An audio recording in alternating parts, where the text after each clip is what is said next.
Hi, it's me, your boyfriend slash girlfriend slash boyfriend's favorite content creator. And I want to keep this as brief as possible, but knowing me, brief is 50 minutes. So who knows how long this is going to be. But what I want to talk to you guys about is the fact that Nintendo has a new president of North America. Her name is Devon Pritchard. Now, you're going to see a lot of people, certain types of people, become suddenly hyper aware that Devon Pritchard is the head of Nintendo in North America because she's a woman. I'm not going to make any split hairs about this. We're not going to make it gray or obscure. No. You're going to see people question her validity because she's a woman. In fact, I'm sure as of now, the grifters have already started talking about her, calling it like woke, those gone woke. They hired a woke feminist, something along those lines. And the reason why they're doing that is because they hate women. All of this vitriol, all of this criticism you're going to see stems from that simple fact. They hate women and they just get to hate on her. They can question her abilities and they'll say she's a DEI hire even though she's been with Nintendo since 2006. But now everything that happens in Nintendo, whether a game sells well, whether it ships well, whatever, is going to be blamed on her because that's what these guys do. We live in a very, very anti-intellectual time. I don't mean like to be like elitist, like, well, you have to have a college degree. No, not even close. But we live in a time where people who have no information, who do zero research, who proudly say they do zero research and just vibes based, are the ones being listened to. And so I'm making this video just to remind you guys, when you start to see this content, when you start to see people making it very clear that they have no idea what they're talking about, I want you to understand they're doing this because they've gotten societal permission to be this way. They're becoming reinforced by this. Every interaction that they get, every time someone is, big upping them, they're going to keep going. Even what they're saying and doing is completely contrary to reality. These people do not live in any actual shared reality. They live in these delusional spaces where companies will hire women to have immense power over the direction of their company simply because they are women. Same reality where Black people get jobs just off of virtue of being Black and nothing about our qualifications or anything like that. Because to them, meritocracy only works if it's someone who looks like them in charge, whether it looks white or presents as male or is male, right? They don't want anyone else who they feel like isn't in that mold to achieve anything. It's also why when you see them talking about other things within the gaming space or political space, they zero in on people's identities. If you're paying attention to what's happening right now in Minnesota, it's all about Somalians. All about Somalians.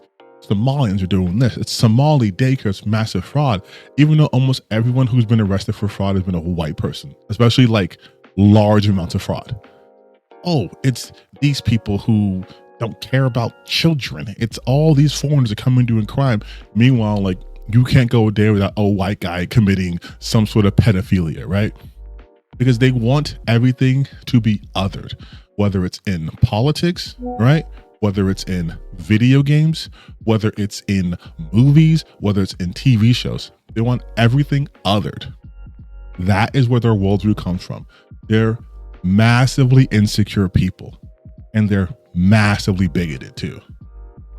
So again, you're going to see these people talking about Devon Pritchard.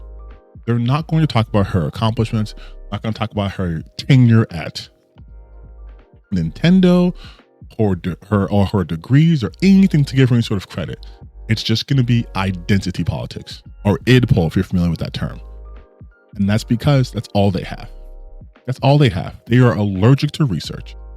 They are allergic to critical thinking. It's just vibes. That's it. And I hate that shit so goddamn much.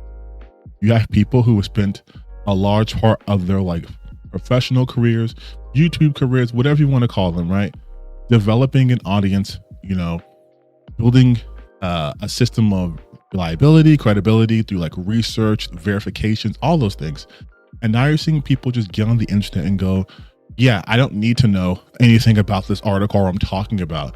I understand human psychology and incentives, which is human psychology. Incentives is a part of that, right? And incentives don't necessarily tell the entire story. Yes, incentives are a part of that, but you have to be able to analyze things through like material lenses. You have to be able to understand why people do these things. Like if, for example, if we invade Greenland, who's, as a citizen, what is the incentive for Americans to get that? Nothing. But the incentive is for rich people who are already within the administration or have ties to the administration and acquire more resources. Will those resources be passed down to the people? That's when you look at things through a historical context. No. The trickle-down economics of Reaganomics has never panned out. The wealthiest people get more wealth and the poor get poorer. That's how it's always been. That's why you need material analysis of things. Same thing with like video games, right? Does having a woman be in charge of your business make it better or worse? Or is there, other factors to consider? Again, you look at things holistically, historically. Yeah, dude. Sometimes having a male CEO is bad. Sometimes having a woman CEO is good. It ultimately comes down to the current market conditions, the product being sold, what price they're being sold, people's economic standings, like all those things factor into things, right? But they won't look at it like that because that's too hard. It's easier to be like, this game woke, dumb, gay. And that's why it's bad. And they're forcing a message. But it's harder to be like, well, what is the message? Is the message bad? Is the message bad or is its deliveries bad? And on top of that, why are you so upset about that message? What is it about that upsets you? Why is it the fact that Nintendo has a woman in charge? Why is that a focus now for you? Why are you bringing that up? Oh, there's gay people in video games. Why does that bother you? Oh, because they're pushing an agenda. What agenda? You have gay people in video games? What, you're going to make you gay? Is that how you think sexuality works? Did someone therefore make you straight? Like, you see what I mean? There is no deeper thinking required from them because all they got to do is rah, get you mad and talk about vibes and how, oh, everyone's woke and cringe. Same thing they'll do to dismiss other people's opinions, right? I, at very least, hear the arguments. I think most of them are dumb, but I hear them and I attack the arguments. Sometimes the person, if they're really annoying, but I attack the arguments. They don't really do that. They'll go obsessed, woke, OF in bio, opinion rejected, pronouns in bio, opinion rejected, because they can't. They don't have any sort of convictions. They don't have any morals that can be actually tested. They're paper, they fold all the time, which is why they continuously avoid that. But like I said, this is a short video. I just wanted to get that off my chest that you're going to see them really suddenly focus on Nintendo outside of talking about the Switch 2 failing, which it didn't, but that's it. That's it. It's always this though. You can always reduce their grievances to misogyny, racism, or some sort of phobia. Like 9 out of 10 times you can do that. I'm being generous with saying 9 out of 10. All right, well, there's that.